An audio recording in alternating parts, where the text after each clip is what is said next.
right, everyone, welcome to the February 8th special meeting for the planning board.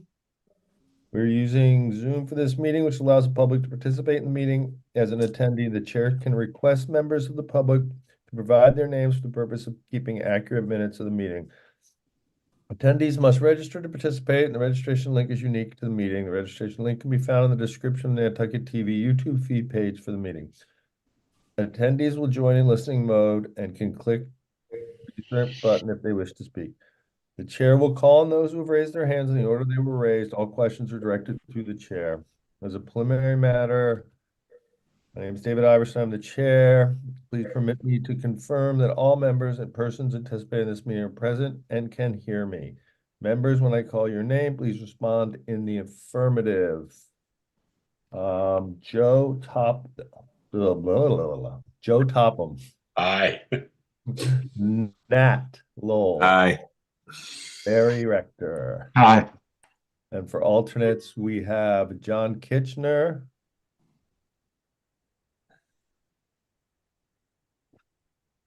John? Aye. Didn't hear you. Thank you. Stephen Welch. Here. Thank you. Staff members, Leslie Snell. Here. Billy Sod. Here. Catherine Ansero. Here. Megan Trudell. Here. The all-star lineup. Thank you. This is an open meeting is being conducted currently remotely pursuant to Chapter 2 of the Acts of 2023. Ensuring public access does not ensure public participation unless participation is required by law. This meeting shall feature public comment.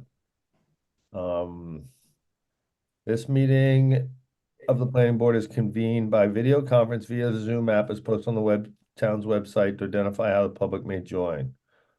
Please note this meeting is being recorded and that all attendees are participating by video conference. Accordingly, please be aware that any other folks may be able to see you, and to take care not to share your screen or your computer. Anything that you broadcast may be captured by the recording. All supporting materials that have been provided members of this body are available on the town's website unless otherwise noted. The public is encouraged to follow along using the posted agenda unless I note otherwise.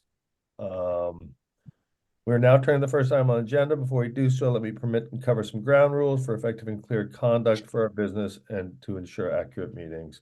I will introduce each speaker on the agenda. After they conclude their remarks, the chair will go down the line of members and each by name to provide comments, questions, or motions. Please hold until your name is called. Further, please remember to mute your phone or computer when you are not speaking. Please remember to speak clearly in a way that helps generate accurate minutes. For any responses, please wait until the chair yields the floor to you and state your name before speaking. If members wish to engage in a conversation with other members, please do so through the chair. All righty. I would accept the motion to accept the minutes. So moved. I'm sorry, the agenda. Second. So moved. Yeah. So that was Nat and Joe? Second. Okay. Nat? Aye. Joe? Aye. Barry? Aye. And I'm an aye as well. All right, on to the first item, which is Article 83. 38. 38.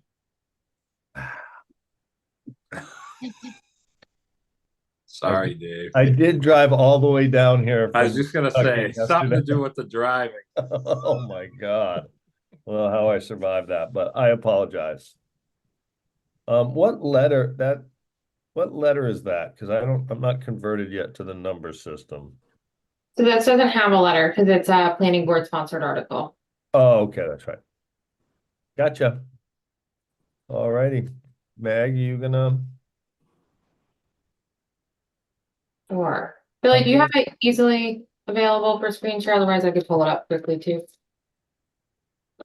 Yeah, can you pull it up? Yeah, just a sec. So essentially what this article is proposing to do is to alter the height limitations when there's an affordability component if you recall, a couple years back, CMI used to be 40 feet just by right in general. That was reduced to 30 feet, and I think it's 37 or 38 feet by special permit now. So what this article does is it brings it back to 40 feet by right when 25% of units within a structure are shy list eligible.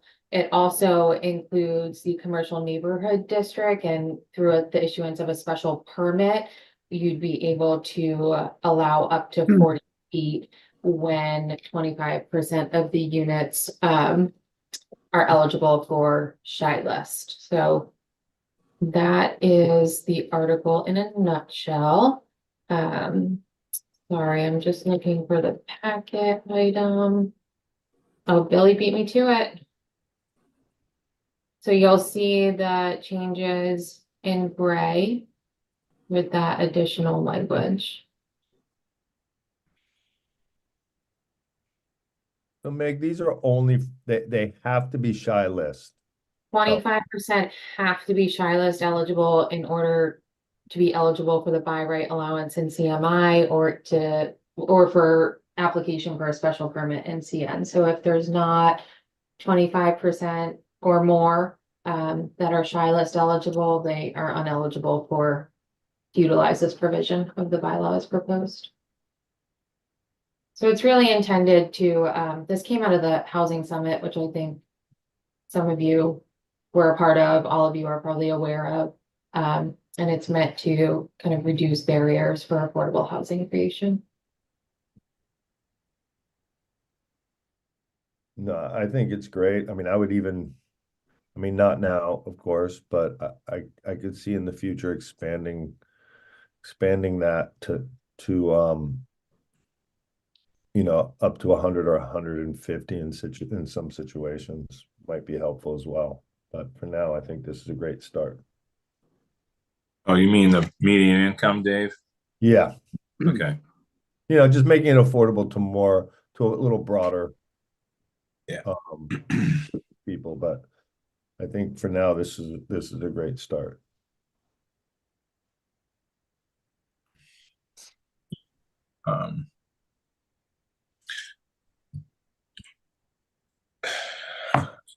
Dare I ask a question of a colleague that knows this stuff for a second? Megan and Leslie, Mr. Chair. So Joe or Steve, I guess, the 38 versus 40, architecturally, this allows a better product for that third floor. Correct? Yeah, I don't know if the 2 feet make that much of a difference, but I think it would help out as far as mechanicals, etc. Trying to get some of that in head height in some of those problematic areas. I would definitely say that Tacoma Green, really could have used this. I even would say Richmond Group, some of those structures could have gone up a little higher. That probably could have got us another, 5 to 10 per unit. So and it doesn't have to be that much higher, and and it will also help the architectural look not look like a Lego block as much.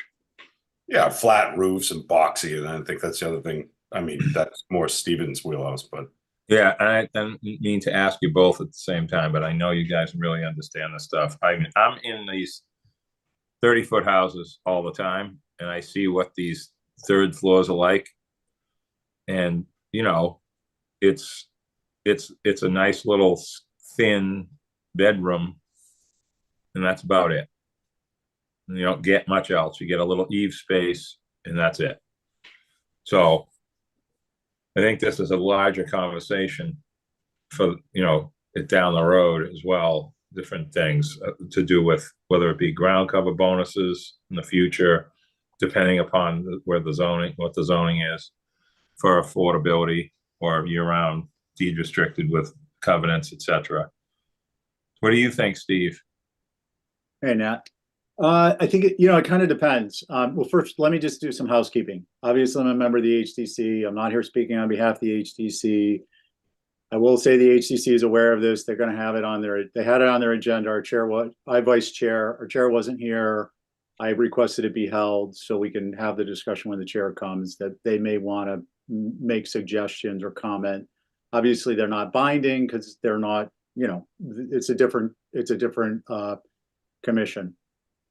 But in any event, I think that I would suggest, and this is kind of without the Ghostbuster streams crossing, if you will, there may be, and I don't know with respect to the technicality of the zoning bylaw, but I think given that the height restriction was, or the height allowance was removed at town meeting, there's a potential issue of getting it passed. And I'm wondering, with that on the table, with the idea of, for instance, the project on Sparks Ave that came in, they went through a full-blown design after they got their planning board approval, and at HTC, it really hit a, no pun intended, a brick wall.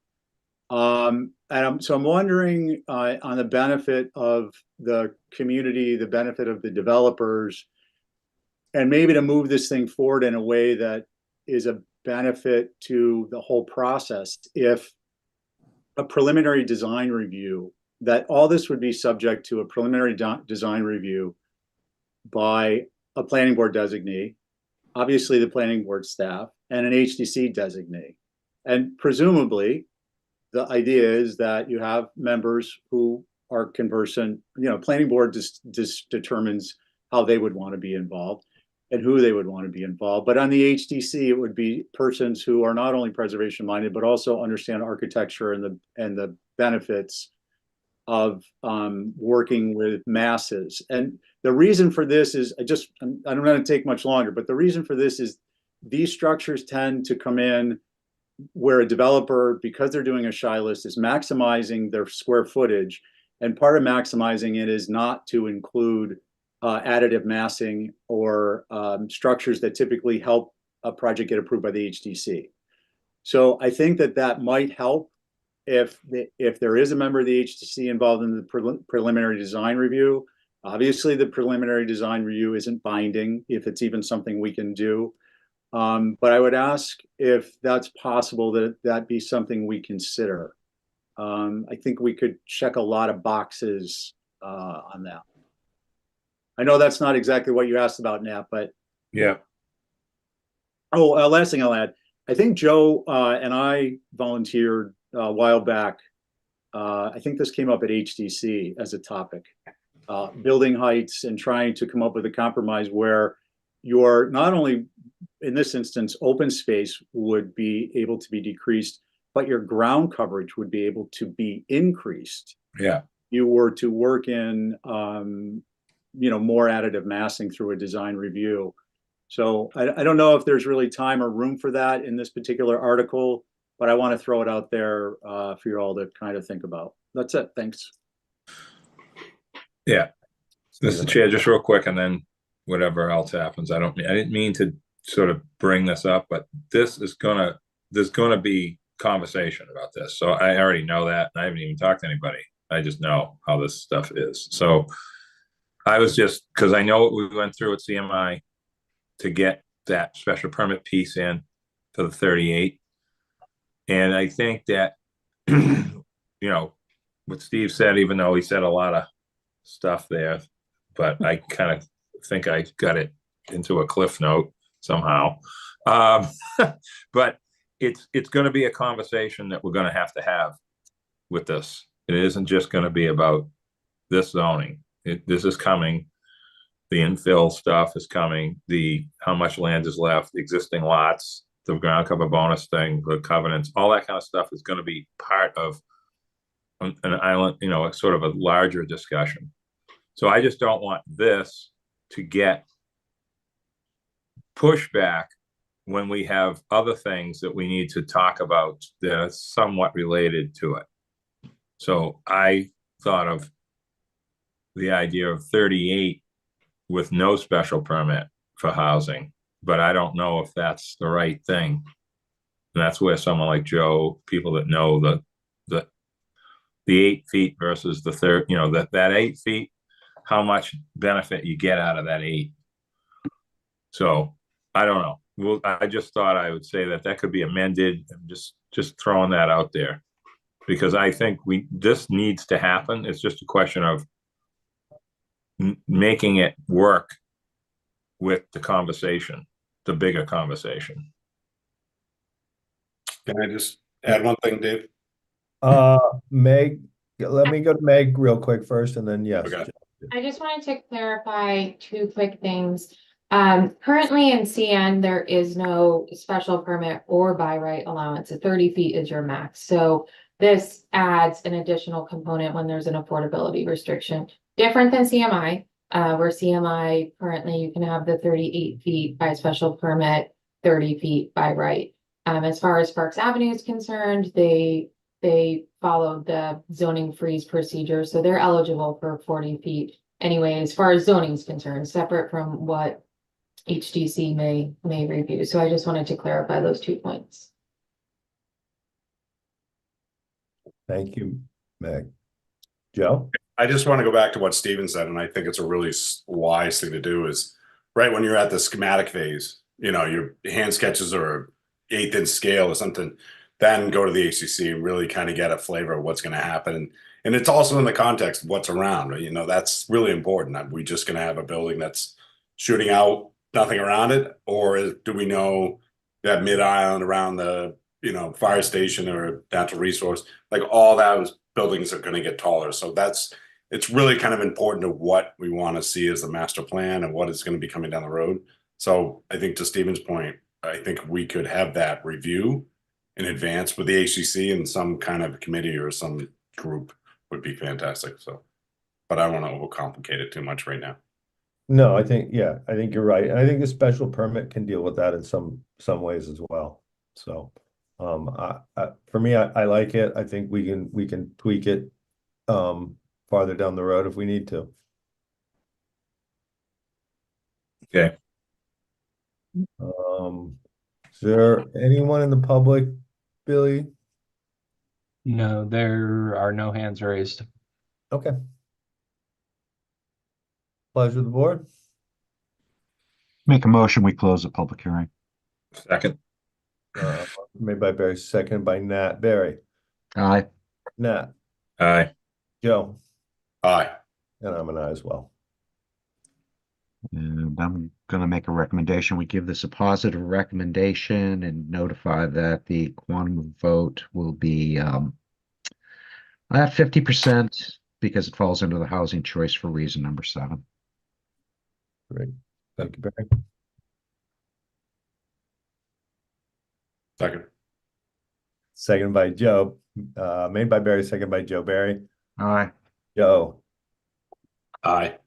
Nat, Aye. and I'm an aye as well. All righty.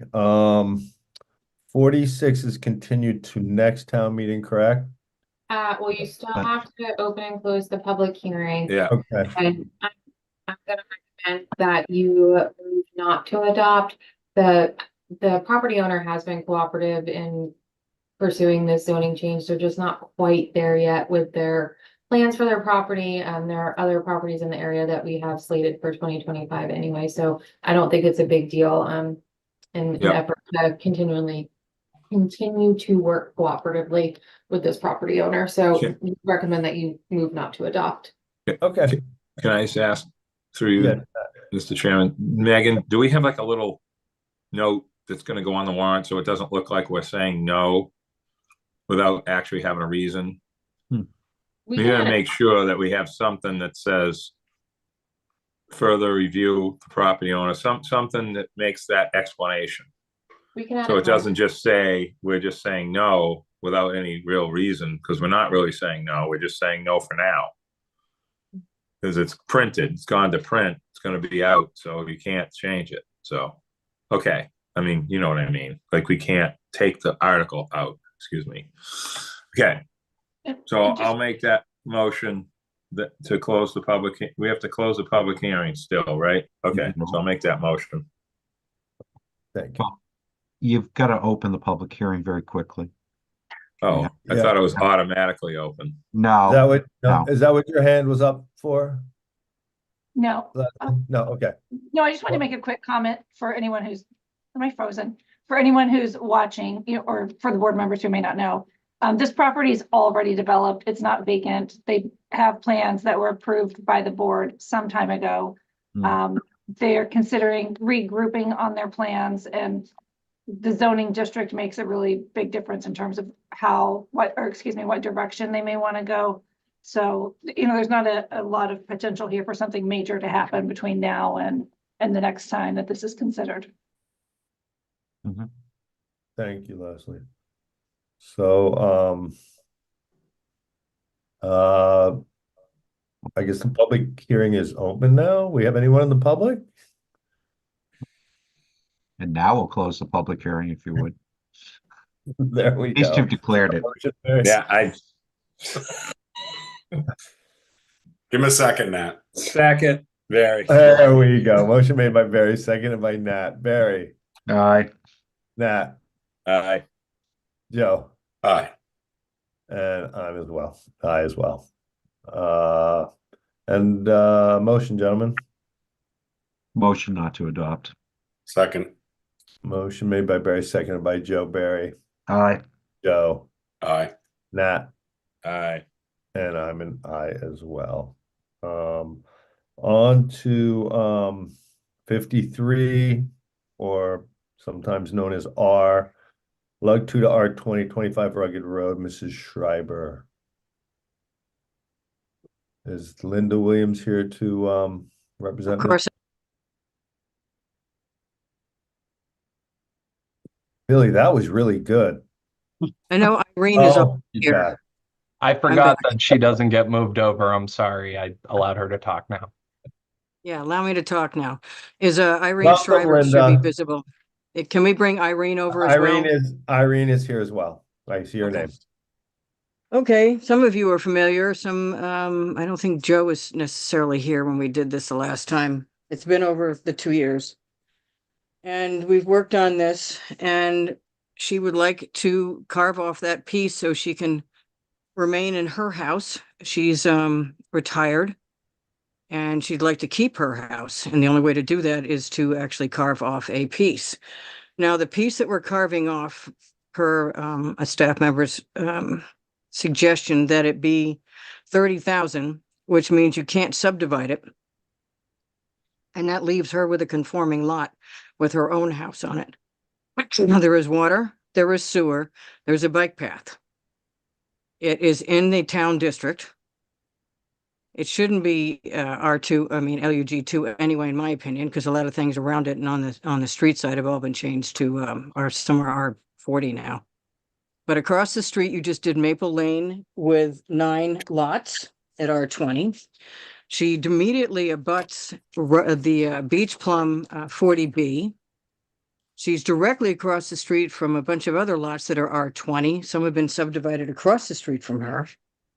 So she's just asking to carve off that one piece, lot 10, I guess, Teddy's labeled it on this plan, to be a reasonable $30,000 market rate lot.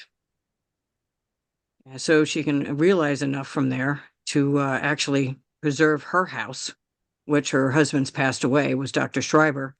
Anybody who's had braces knew him from being across the street from the high school. All my kids were over there. I was over there. So that's pretty much it. It's very simple.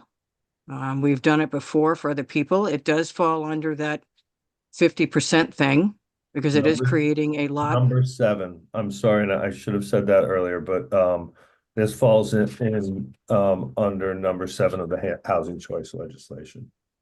Yeah, falls under that. I did submit just now because I forgot to do it because has been in there so long. I did submit the questionnaire, which Billy, I think, has in his possession, which sort of lays out all the reasons why I think this is appropriate. There's no nonconformities that are going to be created. It does create another lot in the Mid-Island District. And in the sewer district, oddly, it's already benefited by all the other utilities, water and sewer. Let me see what else you guys ask.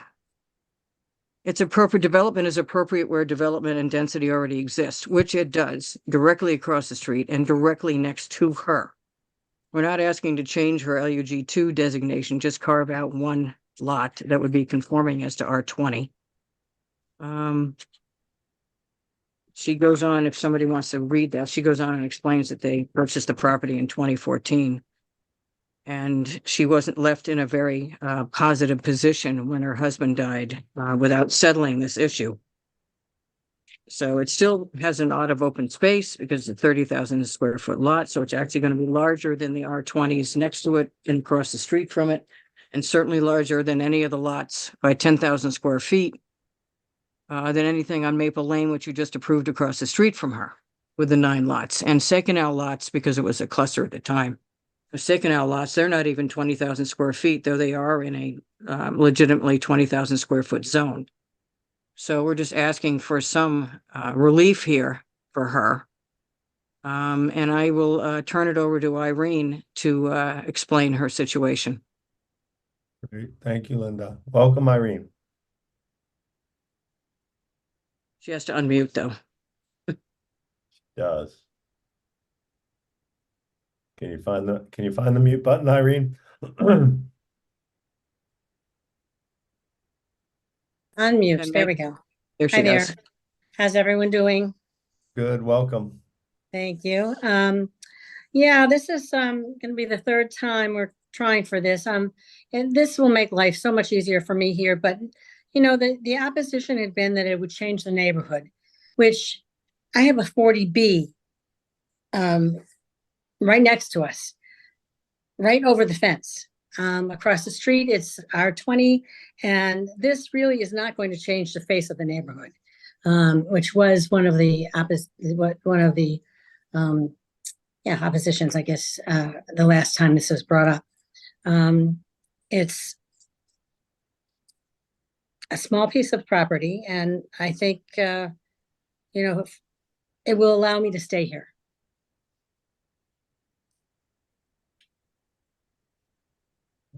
Great, Hello? thank you. Are you finished, Irene? I don't mean to cut you I off. think I am. It's primarily a wooded lot here. So, you know, it's not going to be, the house is not going to be seen actually too much from the lot if they can put it back off of the road a bit.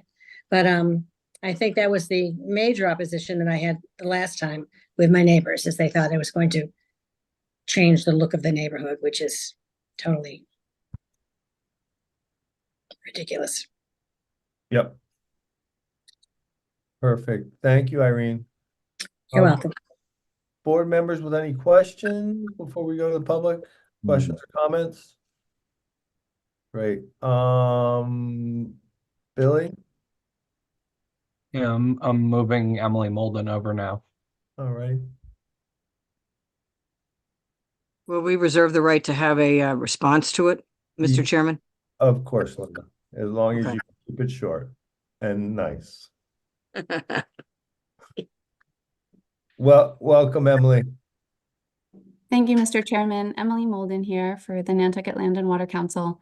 I'm just going to keep my video off because I'm actually at home a little under the weather. So, but thanks for the opportunity to speak. I did want to comment on this proposal, this article, as I did a couple of years ago. I think there's really a few different concerns that we have about this one. First of all, in this instance, it definitely strikes me as pretty unusual to carve off a portion of a lot for a zoning change. And it seems like a pretty uncommon practice as far as just planning goes. And it's not something that you see very often. So that just strikes me as somewhat unusual. And clearly it really is just being done to facilitate the subdivision for the individual property owner. And I certainly understand and recognize that everyone has different scenarios and situations. I think in this case, one of the other topics that was discussed last time around is the fact that this property is certainly eligible to create a secondary residential lot.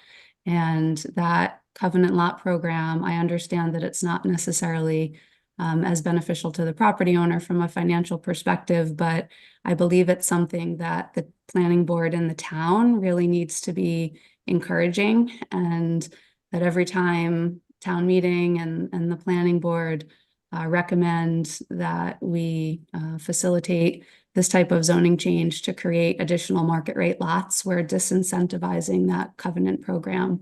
And I know I have heard it said at previous meetings that by creating another market rate lot, you're creating another opportunity for a covenant lot in the future. But I think that's kind of a backwards way of looking at it, because we really want to see these covenant lots created now and not hope that at some point in the future, these two market rate lots will turn into additional covenant lots. So I think that's something that I would hope the planning board would start to step up and take advantage of, promoting that as a tool for affordable housing. And then I think the third concern again is this area.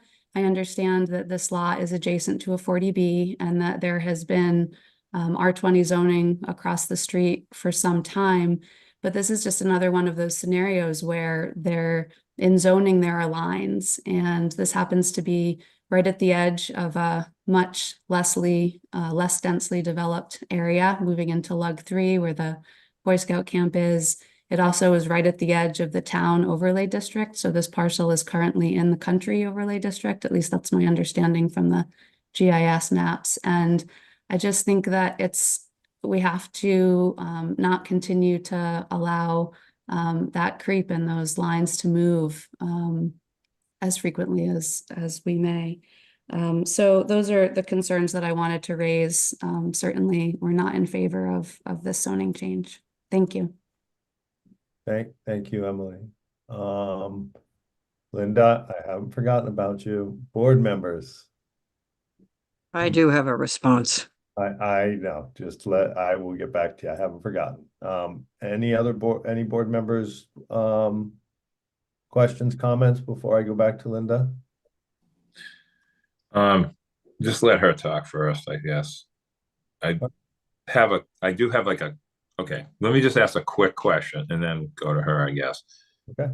Leslie, I think last time this came through with the zoning, I'm gonna call it a zoning line. I'm not gonna call it a zoning change.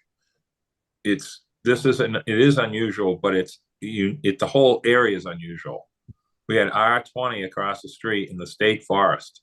Okay, like hello, and it used to be R1. Hello, you got to think about stuff like this.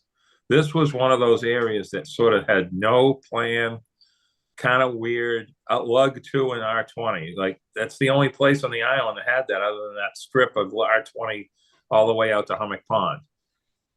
So was the previous article to make the R20 go all the way through? I can't remember that. I know Linda knows, but I just tried to ask, is this the same carve out as before, or is this a slightly different idea? Because I remember the original one included one of the dwellings, right, Linda? We brought the whole lot in the very first time we did this. We brought the entire lot in. The second time. The second time there was a carve out, but not quite this dimension. Yeah, that's what I remember. And it was included one of the existing structures was going to be in it, right? It never included the garage apartment that went with Irene's house. Okay. It was vacant. All right. I'll digress for now then. Okay. Thank you. Hold on, Linda. Hold on. I know Nat gave you permission, but anybody else from the board before Linda? Nope. Okay, Linda, the floor is yours. All right. When we brought this forward the last time with the carve out, not the whole, remember guys, this is over a 3-acre lot. Yeah, it's big. It's one of the biggest lots in this neighborhood, except for 2 that are further down from me, which will probably combine and subdivide that. That's 10 acres way beyond us. We got over 51% of the vote the last time this came in. We didn't get 2/3. We went to the state with Otison's as well. And we went up to the state after that town meeting because the thing was in effect at that point. And she said we had a case. We contacted her, we talked to her, we sent her everything. Andrew hunted her down as well. We think that she left the employ of that particular section. And we never heard anything back, but she said we had a case to go with the 51% or 50+1 vote type of thing. And we just let it go and came back again. And that's why we're back again this time since the law changed. Because I have a full anticipation we'll get more than the 51%. This is an unusual situation. It is on water, it is on sewer, it is on the bike path. It's in an area that when I bought my first lot here on Fairgrounds Road, just down the road from it, nobody was out there. Zippo. It was like vacant, and that is correct. It was LUG 1, LUG 2, there was an LUG 3 in the back. There was some crazy zoning out there because nobody built on that side of Fairgrounds Road. Everybody was sort of building out Hooper Farm. I remember when it was dirt and there was only one house out there, along with Glowacki's. So this area has changed. It's now part of the Mid-Island. It is an unusual situation because she's next to that, across from that, et cetera, and she's just taking the piece off that is closest to the R20, so we're just moving the R20 line. It's not going to impact anybody negatively. Now, to get back to where Matt and Nat was going, probably towards the covenant situation, it is not the same value. It's not going to help her that much. She has a major debt on that house that her husband left her, unbeknownst to her at the time. It is not going to do it because the interest rates have impacted the what the covenant you can get for a covenant lot, which is only like maybe 400,000, if not less, because the interest rate actually drove down the top end, which was in the 850 range, somewhere up there, and actually drove it back down under 800,000, and that was only with a house on it. If you're going to go to a covenant lot, you can't charge more than 375, maybe 400,000, because the bank has to give you a loan to enable you to build a house on that. And a 30,000 square foot lot on a covenant lot is unheard of and not necessary in her case. So it's a very strange situation, but it's not, there's some equity going on here because of where she's located and everything else going on with her life and where this lot is across from and next to. So I don't see the reason why she can't do this as a market rate. That doesn't preclude her in the future of doing a covenant lot on her part of the lot. Can we wrap it up, Linda? Hold on that, please. Can we wrap it up? Well, that addresses that part of it. It really isn't going to give her any control of that lot either. Okay. And she's had enough with the beach plum right next to her, frankly. And I'm on the housing authority, and I have to sign every covenant lot that goes by, and I have to sign every sale of a covenant and sign every covenant that happens on the island, but this is not one of those cases where a covenant lot is really going to help her at all. Otherwise she'll carve off a smaller piece. Thank you, Linda. We're going to wrap you up. Nat, go ahead. Yeah, let me clarify what I suggested that Linda's saying, that she misunderstood what I meant. So let me start over. We're trying to make this 30,000 square foot lot into R20. That's oversized. We have some new bylaws now, okay, that some may not realize. My suggestion was that somehow we make this part of either a motion in the approval or some sort of, this is similar to what we did with the riders on Chatham, kind of. So with this approval, my suggestion is that the owner would have to carve out a covenant lot within that 30,000 square foot lot. So they have a primary, which has got a lot of value, and they'll have a covenant lot that would be carved out of that 30,357 square foot lot.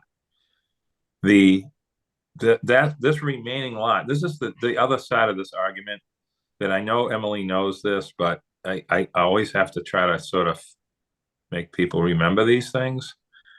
This is like Tom Nevers, this lot. This is huge, except Tom Nevers don't have sewer and water. So, and it's lug 3. This is unbelievable. Lug 2 with 40,000 square feet. That's incredible. Like, this is just a really oddball situation that's already built with what is there now back before we had the tertiary dwelling. Okay. So that was just my thought, is that some type of covenant sort of requirement could be put in per the approval, or something along the lines of the existing land. There's also 2 covenants. You can do 2 covenants now. And I mean, there's a lot of different options that we have. The problem is, if we don't change the zoning and create a new lot, she already has 2 dwellings now, so that's not really the right thing for her to do that with that gigantic lot. This is just I see this as the inevitable that was going to happen on the right side of Rugged Road. If you look back at historically, this side of the road should have been lug 1 years ago, and we wouldn't even be having this conversation, but it never happened. So it did it by the street, but not this part. So that's just my suggestion. All right. Thank you, Nat. Steph, we can't require them to carve a covenant lot out, correct? Like, that's contract zoning. We can't do that. And then a little birdie whispered in my ear that this is in Lug, which is country overlay, right? And R20 is town overlay, correct? So we've got a little disparity there. What about all the other R20? Whole place is R20 across the street, all the way out to the forest. Right past us. I'm just probably asking. town overlay. Yes, Leslie. Across the street in R20, am I frozen again? Across the street in R20 is in the town overlay district. The lots starting with this one down through Sturgis Pines are in the country overlay district. So the R20 is a town district. The VR equivalent is a country. So if this was going to go to R20, it should really also go to the town overlay district, which that's not necessarily something that has to be done at the exact same time, but it's preferred that they match. And it could be done later if the board really wants to support this now. Obviously, we'll have to come back with that if you support it. Yeah. Any other board members? For me, as much as this pains me and has for every time it comes before us, because I really do feel for Mrs. Shriver's situation, I have a hard time. Nothing has changed here, and that includes my vote. I just have a hard time with it being creep, and that's just my feeling. And that's my feeling. So I apologize, but I think that the good thing for Ms. Shriver is that if whether you get a positive recommendation from this board or not, the housing choice and the vote that you got before really seems like you're in a good place. So Mr. Chairman, question for you. My guilt. I have a question though. If Yeah, you okay. don't, if you take no action, which is what I prefer rather than denial. If it says take no action, I would rather if we don't get a positive from the planning board, does that mean I have to go back for the 2/3? Or No, I does think- the 51% still hold? If it qualifies for housing choice, it qualifies for housing choice regardless of what we say or do, I believe. Correct, Is it- staff? Yeah, that's correct. I looked into that. And it's my understanding that regardless of what the planning board outcome is for recommendation, it either qualifies or it doesn't for housing choice. So if there's a positive motion on the floor at town meeting, it would be a 50% threshold to adopt that. Okay, can I ask then if we don't have 3 out of the 4, can I ask that you just say take no action? And not denial? Yeah. I don't want to keep swimming upstream on this because we had more than 50% the last time. Yep. Anyone else in the public? Go ahead. Yeah, I'm gonna promote Tobias Glidden right now. Okay. I'm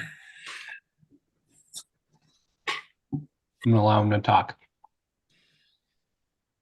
Hello, Perfect. members of the board. Welcome, Tobias. Thank you for having me. I just wanted to speak briefly as a neighbor across the way. And, I didn't, I really value my neighbors. And so I didn't want to speak for or against this article that was proposed by Mrs. Schreiber. But I did want to mention as someone who's been an advocate for not, fighting 40Bs that have been going on Rugged Road. And as you might know, I do have a strong interest in keeping it rugged. And I felt like in this instance, I'm very compassionate to Ms. Schreiber, but I also feel that, and I hope she can understand in the most compassionate way, that I feel like the need for housing is just so paramount here. And I really loved hearing some of Nat's comments about creating covenant lots like now. We've got a lot of land out there, but we're not creating these lots. And so I know I'm not exactly sure on the details. It has been told, people have told me in the past, you can create 2 covenant lots right now.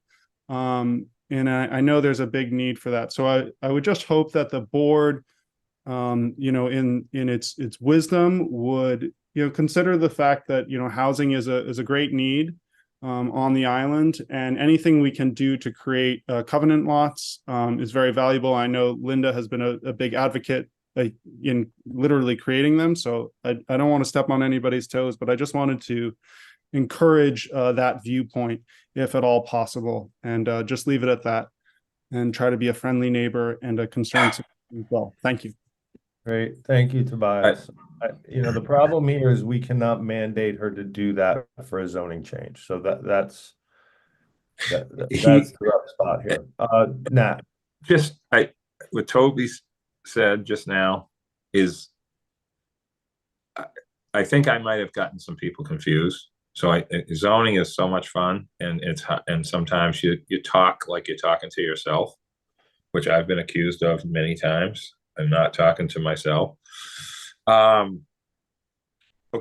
if the lot stays the same and it's 139,000 square feet in LUG2, not 3, they can still only do 2 covenants. If they could do 4, if they could do 3 and have the primary, that'd be great, but we can't wave a magic wand at these meetings, even though some people think we change zoning at planning board meetings. We don't do that, and we can't do that. This is like one of those massive 4.5, 5 acre lots out on Kendrick and Ipswich, sitting here at Fairgrounds Road with bus stops and bike paths and sewer and water. This is a real odd situation. If this was a piece of dirt and there was no buildings on it right now, we'd be doing something about it, because this would be a 40B if we didn't have the safe harbor. But this could be a really good outcome in 20 years from now. I'm looking at this lot when I'm Mick Jagger's age. This is important, okay, to figure out. Dave knows why I say things like that. So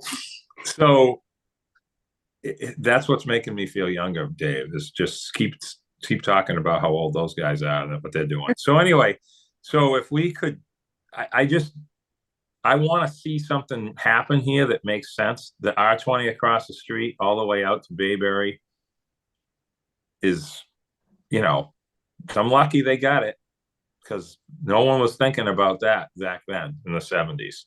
So I'd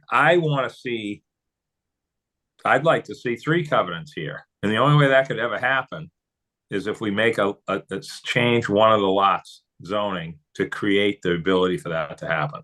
I know we can't mandate them. I get that. But if this is left the way it is, this could end up being a gigantic compound. Could, Mhm. you know, so I'm just saying that this requires a lot of thinking instead of complaining and whining. This is a big deal, this lot. This is a big piece of land sitting here surrounded by a lot of density.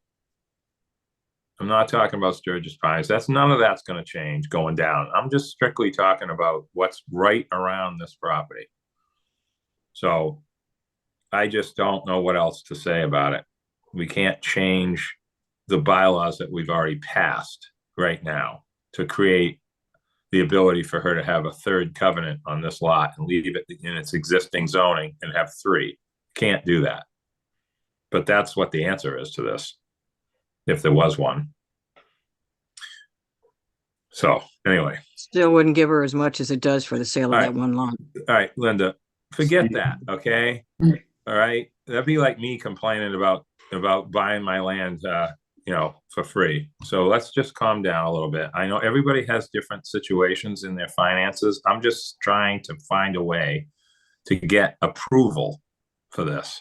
That's all I'm doing. And it is a very complicated situation, and it will, at town meeting floor, it'll get really complicated. And people will be shaking their heads and asking all sorts of questions. I don't want you to be hinging on 51%. I want to really get it right and explain correctly. So, thank you. Sorry for my... Thank you, Nat. You never disappoint. Stephen. Thanks, Mr. Chair. Nat said a lot. I think I've sussed it out and I agree with it. The only thing I would suggest is, Matt, let's accelerate your timeline so you're not quite Mick Jagger's age. Thank you, Mr. Chair. Thank you. Barry. Thanks. Few questions for you to staff. The lot that has the subdivision that's next to it across from Seikano is LUG2 with all those small parcels in there? Help me out with that. What is it? Because it shows as, at least color coding shows as LUG2 on the map. Are you talking about Seikano? No, I'm talking about go ahead, Leslie. Linda, this was to And staff. Linda, I want to deal with staff if you don't mind right now, please. Thank you. Leslie. That's the 40B Beach Plum Village. All right, so that's a 40B, but it's still zoned LUG2, correct?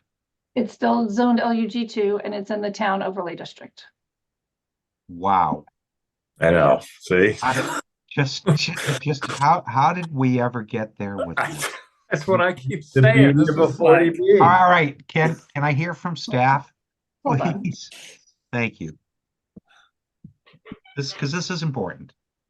Yeah, so it's my recollection that it was left in LUG2 because it is a 40B. It was exempt from all local regulations when it was developed. Mhm. There's not really a zoning district that matches what's built. So it's sort of irrelevant what district it's in. It's in the town overlay district because it has, sewer, water, paved roads. It is dense. It's more consistent with the town overlay.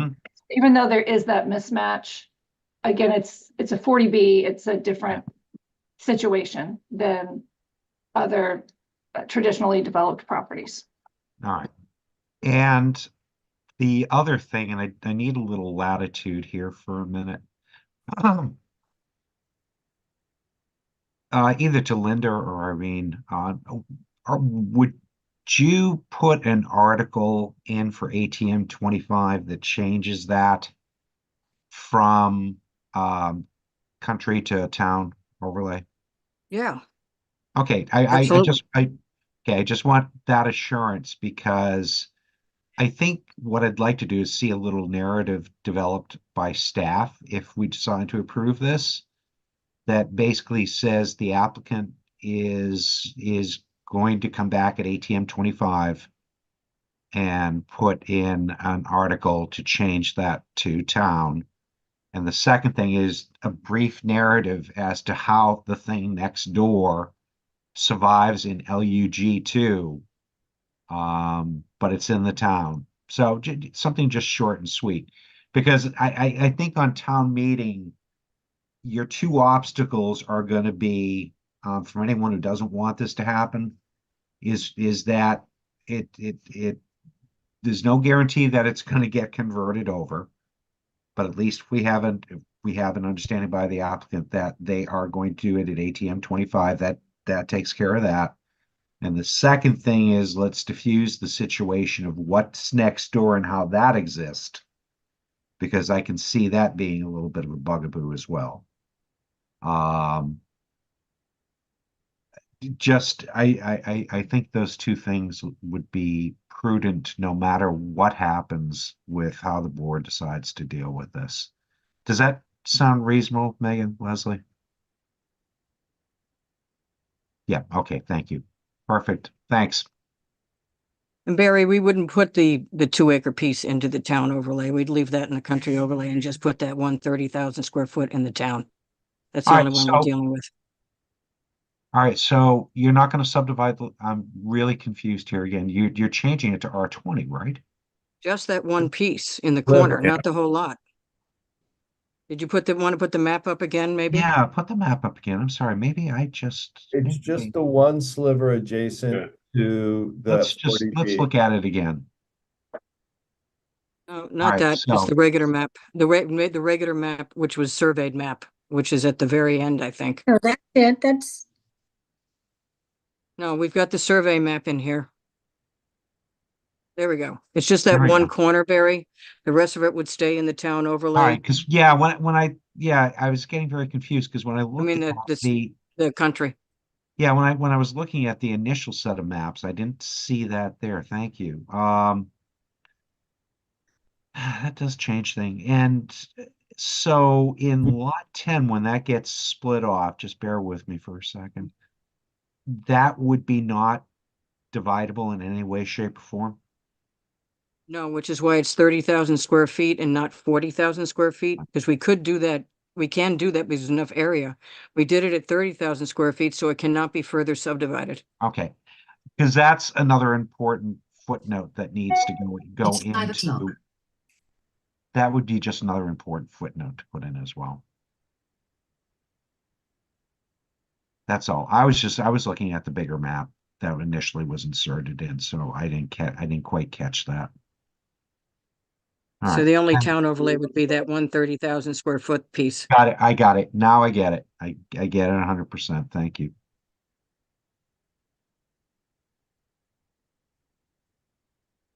They're frozen. hello? I'm trying to pretend I'm frozen. It doesn't work. Doesn't work. So if you're No. pretending to be frozen, should we all be saying, let it go, let it go? I think No. Mr. Topham had his hand up.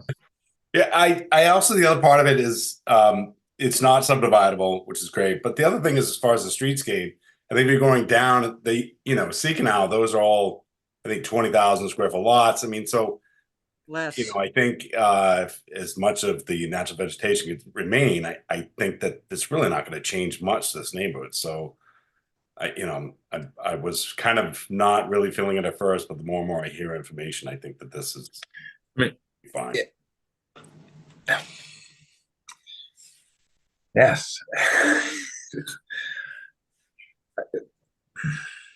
Easy, Mick Jagger. I'm just, God, I mean, this is reminding me of Ipswich. This is reminding me of, and these kind of things are going to come up again. It's not over. This is real, and we need to deal with these things the best way we can. Okay. And, if I had my way and wave a magic wand, the whole thing be lug one, and you'd have a covenant on each end and a primary. See you later, bye. But that can't happen. But I'm just saying that would be better. But this is okay. This is fine. This doesn't change anything in the neighborhood. I agree 100%, Joe. I'm just trying to find, some kind of, love here to fix this a little better. But it's hard to do because we don't have enough tools to deal with these individual odd situations. And we've put a lot of tools. We've got more workforce housing bylaw now. We have more covenants allowed, but it still doesn't quite fix this for her, for anyone in this position.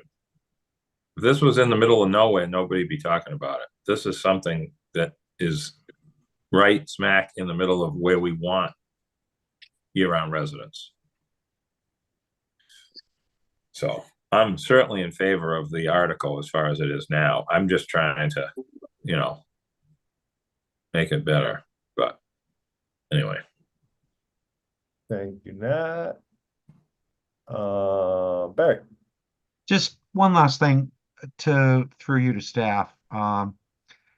Is there, since this is kind of happening, is there a probability of changing that 40B zoning to something that would be, since it's now in town and would be considered inconsistent with zoning in that sense?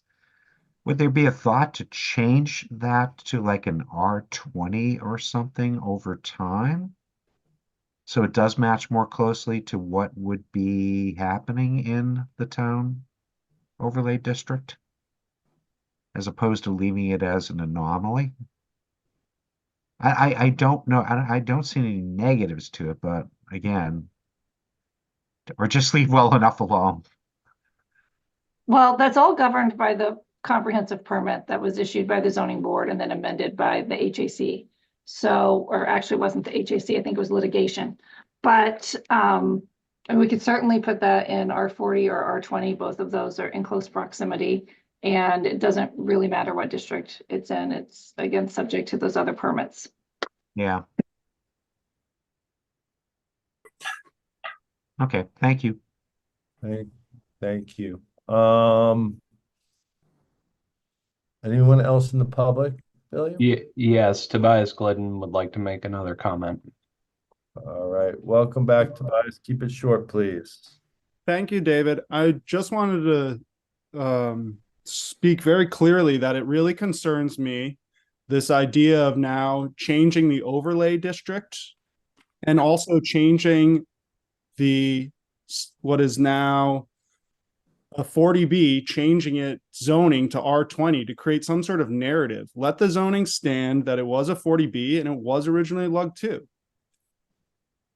I feel like there's this narrative, like I joined earlier to speak in a positive fashion in trying to just like work with a neighbor. And then now I feel like the board is pressing for these other changes to the overlay district and other changes to the zoning.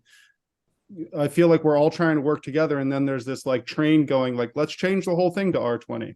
So I think that's what I get concerned about, you know, when it comes to creep and, you know, Chairman Iverson mentioned that. So that's my final comment. Thank you. Appreciate your concern, Tobias. I think that was an honest question, why we were cleaning up the overlay district that would need to be cleaned up for that R20 spot for Miss Schreiber.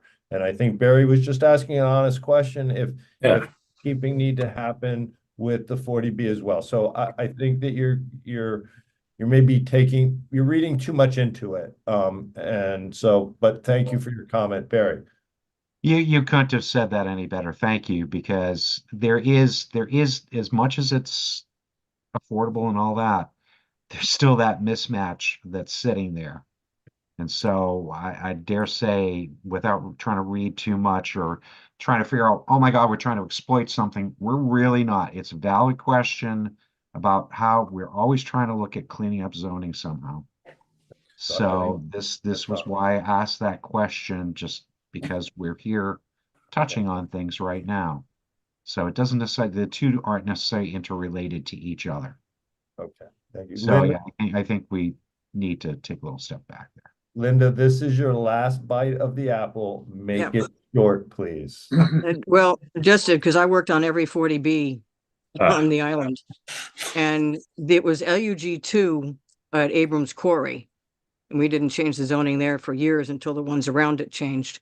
And it was LUG 2 over there at the Maya Comet, the Housing Authority properties.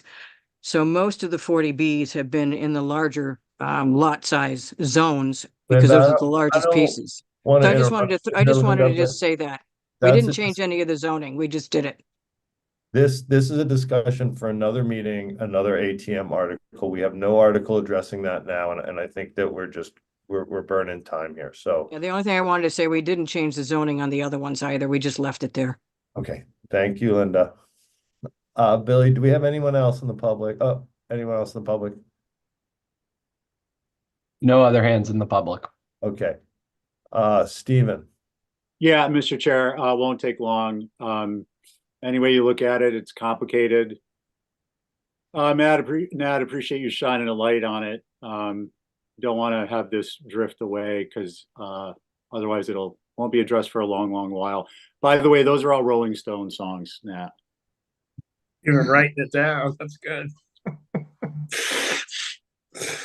and that, by the way, I pegged you more as a Keith Richards guy. Oh,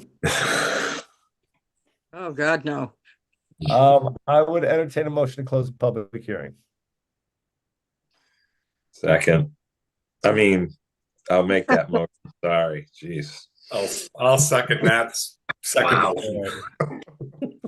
Nat made the motion. Joe seconded it. Nat, Aye. Joe, Aye. Barry, Aye. and I'm an aye as well.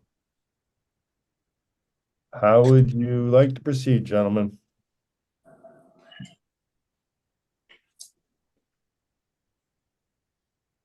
Good, Nat. Roll it up, kid. I'll make a motion to give this a positive recommendation. I'll second that. All right. Barry, for discussion? Yeah, for discussion, this person does comply. So I think we want to include the language as well too, that it does comply with the 50% Yeah. core because of because it meets reason number 7. Yes. Okay, if you're both amenable to that. And then the other thing would be to have staff put in comments as well too about some of the things we discussed, about that there will be an article coming forward at ATM 25 to resolve that the property next door is really a result of an affordable housing development that took place. 40B. 40B, thank you. I'm sorry. That's all right. But yeah, those just so that people, when they're viewing it, really begin to understand what truly is going on out there. Great. So, All right. thank you. And you guys are amenable to those being added to the motion, correct? Okay, great. Yes. Motion made by Barry, seconded by Joe. Barry, I'm sorry, Nat. Nat. I made the motion. Joe Yes, no, seconded. I got Barry. you. So I'm asking you for your vote now. Aye. Sorry. Aye. Joe. Aye. Barry. Aye. And for the sake of consistency, I am a no. Thank Thank you very much, guys. Now we go on to town meeting. Yay. Yep. Alrighty. All Thank right. We are on to 59, which is the adding STRs into the use chart. Mr. Cohen's article. Welcome, Stephen. This does not qualify for any housing choice opportunities here. So welcome, Stephen. Okay. First, let me say I have no greater priority to make sure that Dave is early for his dinner. And we should all focus on making sure that he's not in hot water. Okay, so the warrant article that I've sponsored is, I hope, very simple and clear and something that the board can support. And so what I'd like to do is just very quickly do 2 things. One is explain what it does, and the second one is explain some changes that I would suggest through staff for it. And the reason why I have those changes is that I did not actually draft it. I'm the sponsor, but it came to me from someone else. And I guess I should clarify for the record that I am not even though, you know, I'm an attorney, I am not acting in that capacity here. In other words, I don't have a paid client or an unpaid client on this.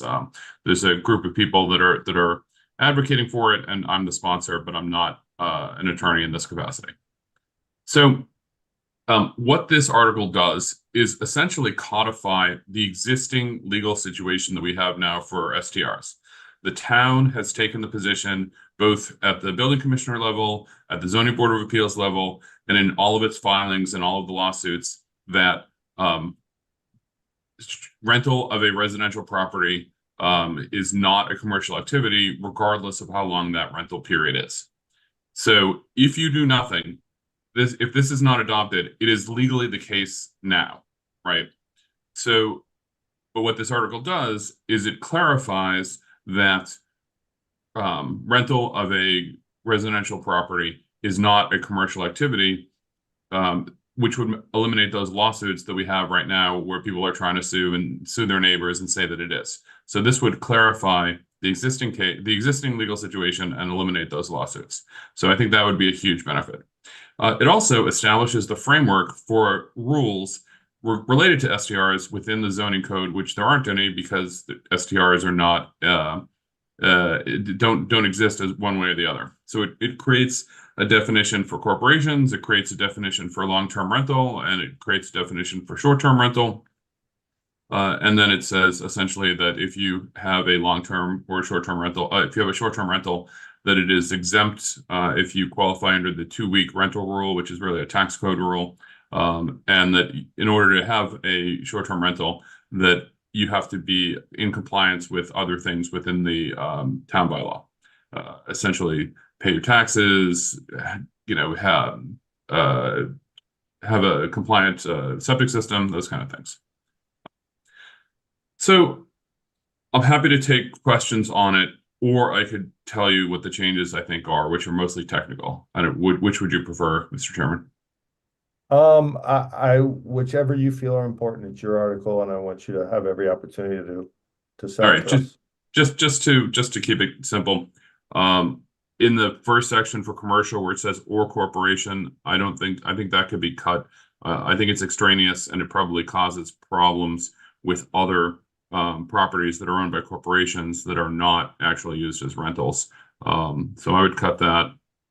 In the definition of long-term rental, where it says a dwelling unit or a portion thereof, I really think it should say a lot, where there's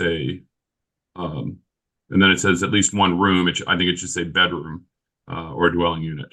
So, and I'm happy to sort of discuss some of these after the meeting with the staff. But for consistency, I think a better definition would be a lot, and then the rental of any bedroom within a dwelling unit.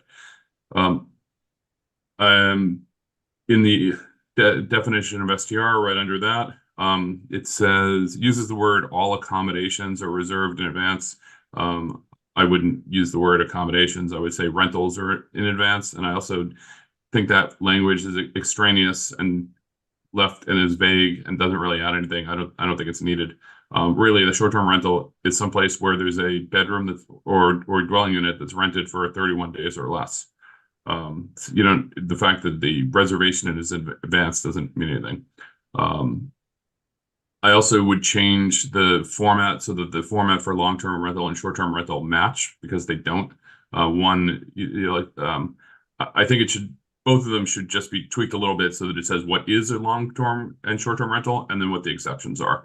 So it's essentially what's there, but it could be written in a slightly clearer way. And then when it talks about the 2-week rental being exempt, it says the rental of a property. And I don't think property is a word that we use. I think it should be lot. But again, I think that's more correct than the beginning of the sentence where it talks about dwelling units. And again, this is stuff I can run through with Megan and Leslie. I just want to sort of make the board aware that I think that this needs some housekeeping. Section 2, I don't have any changes for it. But Section 3, I don't think that you need. I don't think you need it at all. But the language where it says, you know, notwithstanding the permission is not a zoning word that we would use. It should just say that any person or entity, and then it talks about that the activities by a person or entity engaging in short-term rentals, but that's not what's being regulated. What's being regulated is the activity on the lot, not the activity by the owner. So I think that can be tweaked to just say that the short-term rental of a property requires compliance with Chapter 23 of the Town Code, which is essentially what it's supposed to do, but I think it's not written artfully.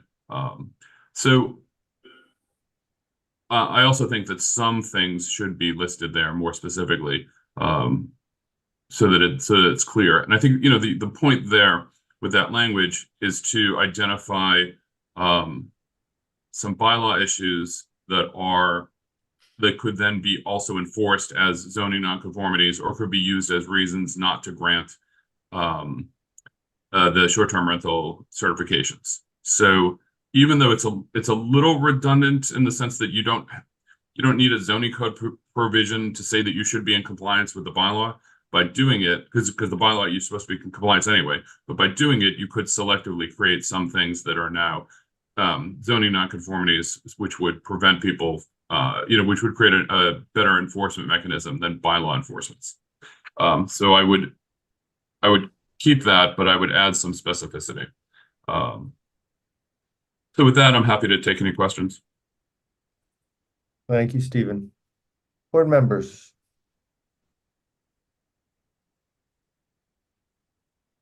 Questions? Concerns? Billy, anyone in the public? No hands.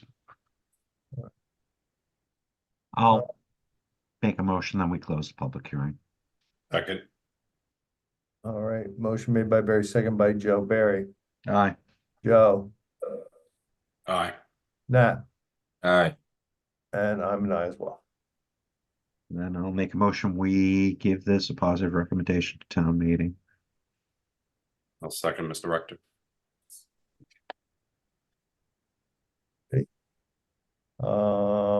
Motion made by Barry, seconded by Joe. Barry, Aye.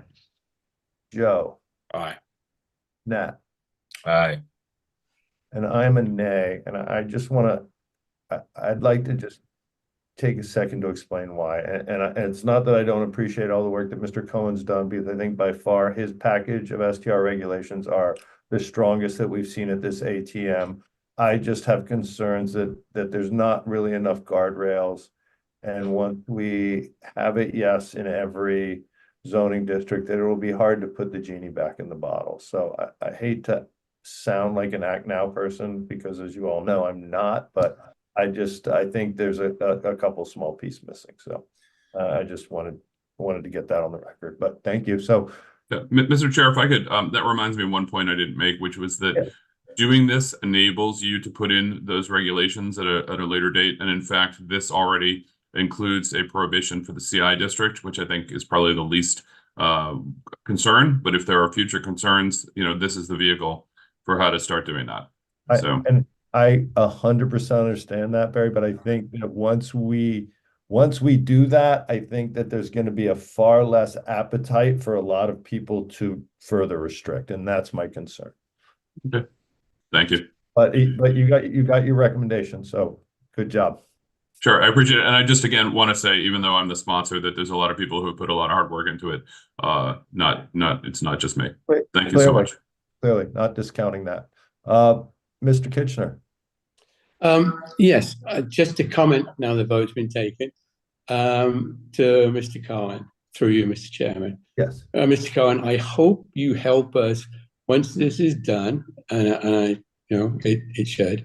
I hope you will help us the way you've done with this. I hope you'll help us figure out some guardrails that can make their way into not zoning bylaws, but general bylaws.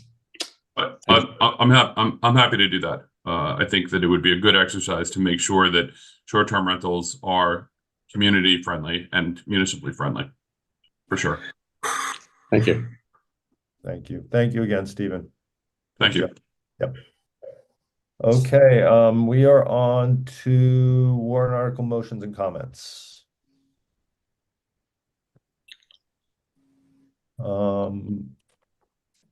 how would Megan or Billy, or how would you guys like to put them up on the screen and go one by one? There we go.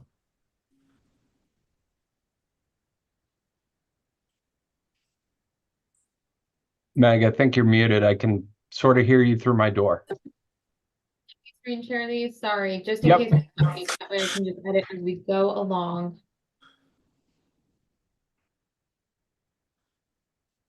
Let me find the right document though. Can you all see this? There we go. Yeah. So this is the first one we did today. Yeah, so we had no changes to that. Did you all want to add a comment?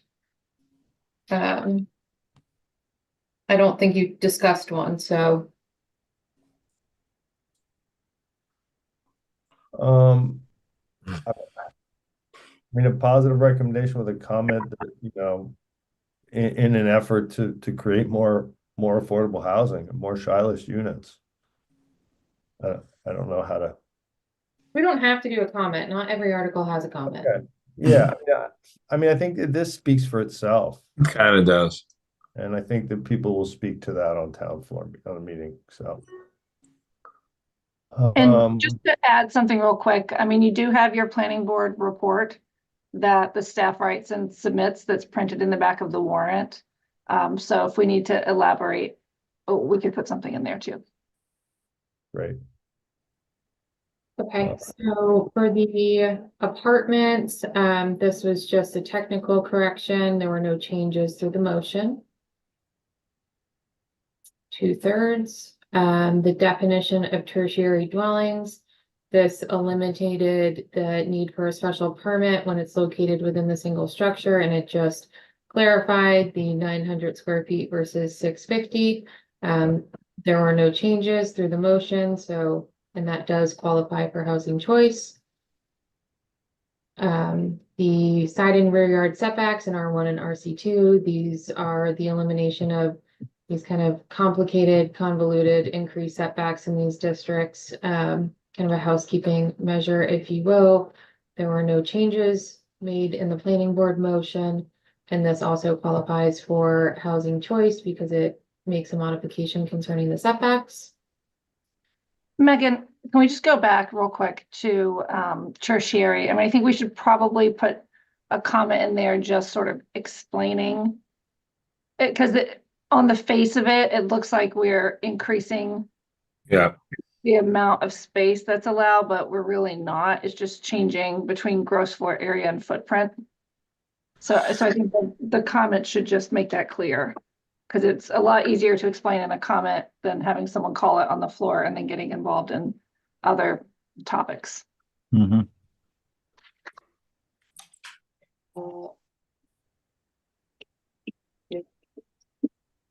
Yeah, we did the 900 was 2 years ago or 1 year ago, Leslie. I think it was last year. It was the same year that we added the tertiary lot. Okay. And actually that may have been 2 years ago, but Because it was right after that boys club thing. I just can't remember when, you know, exactly timing wise. okay, so we'll polish this one up. Just if Megan can put something in there to remind us of what it's generally supposed to be. And on 41, I also think we should add a comment, because that one too, on the face of it, looks like, you know, we're reducing setbacks, but we're really just treating these lots the same way all other zoning districts are treated. Yeah, that's good. That has always been very confusing, so I'm glad we're cleaning this up.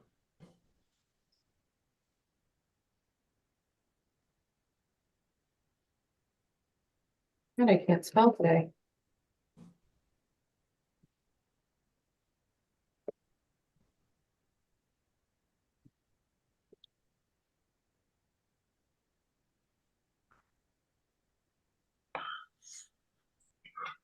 Leslie, we can polish these up in the morning, right? Before we send it off. Absolutely, as long as the board approves of just the general direction. Then development. I wasn't at this meeting, but I did listen to the tape and I know there was quite a bit of discussion. There were no changes to the article through the motion, but I did include a comment just clarifying that this article does not impact the amount of open space required. It simply provides some flexibility and ownership options when there's an affordability component. So just wanted to make I that. think that is the perfect comment there, just to clear up any confusion. Great. Barry, did you have a question? Barry?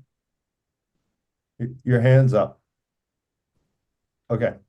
Just wanted to make sure we weren't ignoring you. You're muted, Barry. You're good? He's good. He's all good.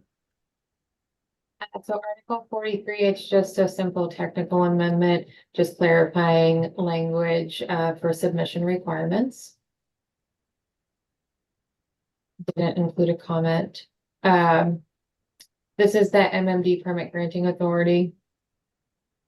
There were no changes to the article through the motion. I didn't know whether or not you all wanted to add a comment here. I mean, should there be a comment just saying that we're bringing it in line to who deals with pools for the most part, that they're better equipped, or should we? I think you all added comments for the article that switched from zoning board to planning board or planning board to zoning board. I can't remember. Last year dealing with, I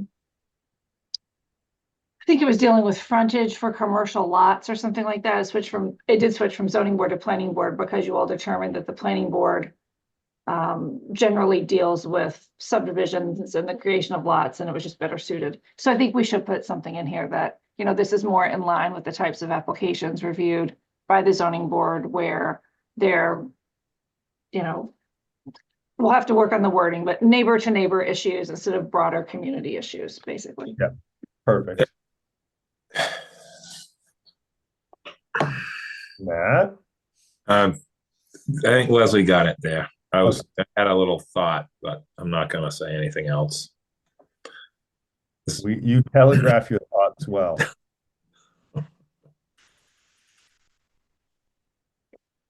All right. Then we're on This pool one article. is the citizen article about the pools.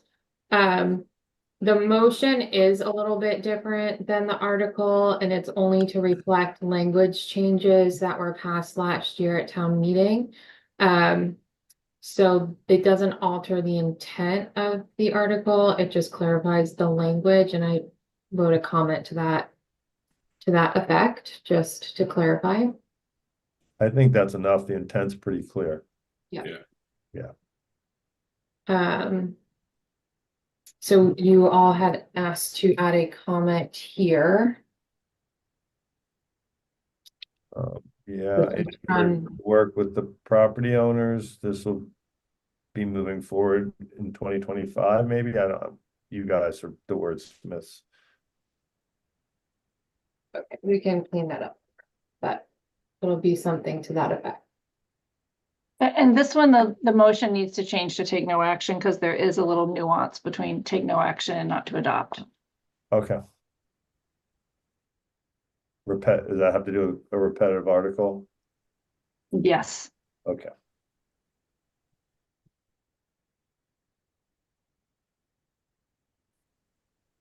So the motion was slightly different. I had inadvertently included more land court parcels than should have been, so those were eliminated through the motion. I just didn't know if there ought to be a clarifying comment for this one, just because it's on the surface, it may appear kind of contradictory to the master plan, but I know this is a very special circumstance, so. Thoughts?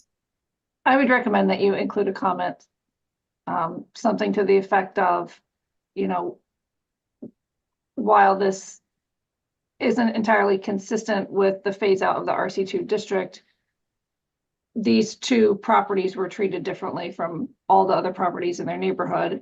And this would allow them to move forward like other property owners and change to R5 at a later time or something to that effect. And we'll have to really work on language for that. But The select board asked questions about this, and once I explained it, they were okay with it. So I think, you know, citizens may have questions too, so we should make it clear what's going on there. So no Belvedere Way, the motion is correct this time Yeah. around. Hopefully it gets printed correctly. So did we want to just add a comment explaining that? I think we should, because people are gonna wonder why we're changing zoning. Yeah, Piece of property twice in 2 meetings. because we're making it less dense technically, because the lots now are all oversized with R10, and they were undersized in R20. They were below 20,000. Yeah. And it would Which, with their ability which to is the sell. most ridiculous thing I've ever seen. I never knew that that was even the case over there till a couple of years ago. This came up. Well, and another point, the neighbors specifically, or not the neighbors, the property owners specifically asked for R10L. So what they asked for and what they got weren't the same, and they were intended to be the same. Yeah, and this is all year rounders. I mean, this is like Nantucket play over here. So they'll probably be coming back in 10 years for a regular R10, but that's okay. So this is the small portion of land at the airport to align where they're expanding the runway or taxiing area, just to be consistent. It also includes the overlay district, so nothing changed. Technically, this does comply with housing choice. So 50% there. Open space parcels, there was no changes through the motion. And that's a 2/3 vote. So 71 Hummock Pond Road, I changed the motion to include just a portion. I have Nathan Porter, our GS coordinator, updating the map to reflect that portion. And I did include a comment notating the conservation restriction, where to find that at the registry of deeds, and just clarifying that this only applies to a buildable portion of the property. Yeah, that's really important. Yeah. This is one of those mistakes, like New Lane was, that now all of a sudden we have to explain this today. Is not that easy. So you'll have to have your pencil sharp and figure that out if someone brings it up, but this is good language. And then I essentially just copy pasted the same with the TOD and COD. Perfect. So Rugged Road, I'll have to update the motion to include the action taken this evening. It does conform to housing choice. And we need to add that planning board.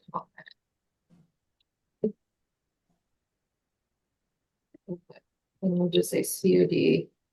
COD, and what was the other component to that? I think that was it, wasn't it? Changing the. Oh, is changing this the Schreiber Yeah, article? Yeah. yeah, I think Barry had asked to put something in there, noting the 40B next door yeah. and why it was in LUG 2 and the town overlay district. Yep. And also that the applicant is going to wind up changing it to comply with the town overlay district in ATM 25. Yeah, you could. We'll clean this language up before we send it off to the FinCom tomorrow. Yep. But it was those two things. Yeah. Thank you. Okay, then we have the Nisha article. So what we have done in years past was when we did the Glowacki article last year, the restrictions were detailed in the comment. So we included the housing choice language and then the voluntary restrictions and access that were agreed to. Perfect. Cobble Court, since his were included in his actual text of the article, I just said that the board is supportive of their voluntary use restrictions.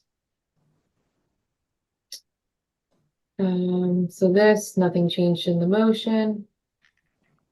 Qualifies for housing choice.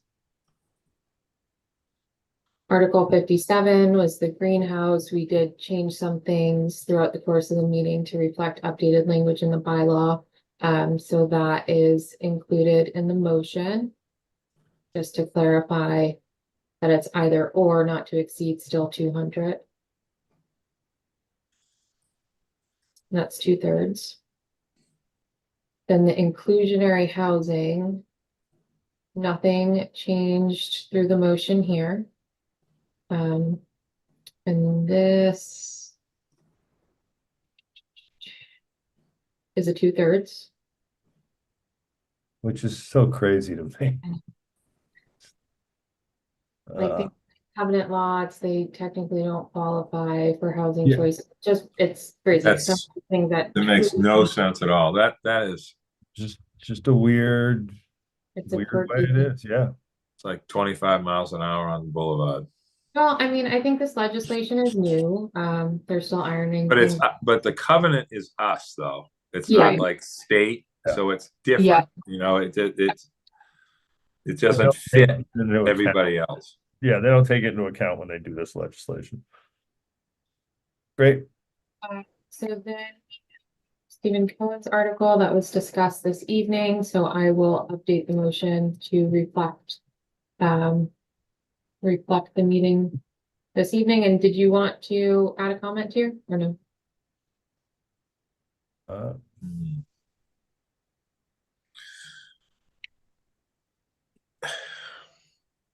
I mean, listen, planning board has offered up a zoning change, you know, with different things backing it up more than once, I think.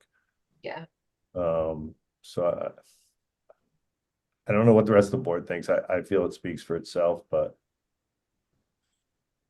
See you in 2025, ATM. Sorry. I feel this is the year this is gonna pass. It's an inevitable Yeah. need. It has to happen. And this is pretty good, pretty well done. Yep, You know. I think you did a good job. Great, so that's it. I guess we would just request that you all approve this with fine tuning, that allowing staff to fine tune prior to submission to the FinCom.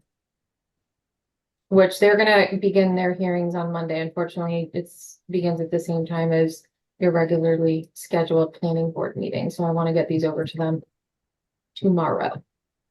Yeah, I am sure that Denise would be happy to see him sooner than later. So do I have a motion to that by somebody?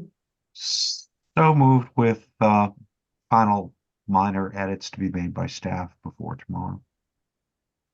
Second. Joe got that. Made Joe. by Barry. I think Joe beat Keith out, so Yes. Barry, Aye. Joe, Aye. Nathaniel, Keith, Lowell. Aye. It's the steel Minus wheels the- moving slowly. Minus the cigarettes. And I'm an I as well. Great. Next meeting next Monday. Do I have a motion? Staff. Motion to adjourn. Second. Is on that one. Barry made the motion, Nat seconded, Barry, Aye. Nat, Aye. Joe, Aye. and I'm an I as well. Just gonna be 3 of us Monday, guys, Barry, Oh. myself, and Joe. Wow. Okay. It'll be interesting. Fine. So make sure you're around, Mr. Kitchener. He's Yeah. on mute. John, you're on mute. You're muted, John, but Mr. Chairman, all three alternates are going to be there to hold your all hand. right. Good deal. Thank you, I need everyone. all the hand holding I can get. Well, but before we go, can I make a motion that in the summer of 2024, we have like an extra planning meeting on a Sunday afternoon on Jetty's Beach when Cranberry Alarm Clock are rocking it with more Rolling Stones than you can, imagine. I think it would be fun. And we could all, Nat could get on the drums or whatever it is. I'm down. I don't I have just to sing- I'm I going to sing work it. in the morning. Thank you. All right. Have a great night, everybody. Take care, guys. Can we vote on that? See you Monday, Megan. There you go. Staff, thank you for making us all look like rock stars once again. Thank you Guys, very much. See you Thank Monday. You too, Billy. Thanks, everyone. yeah.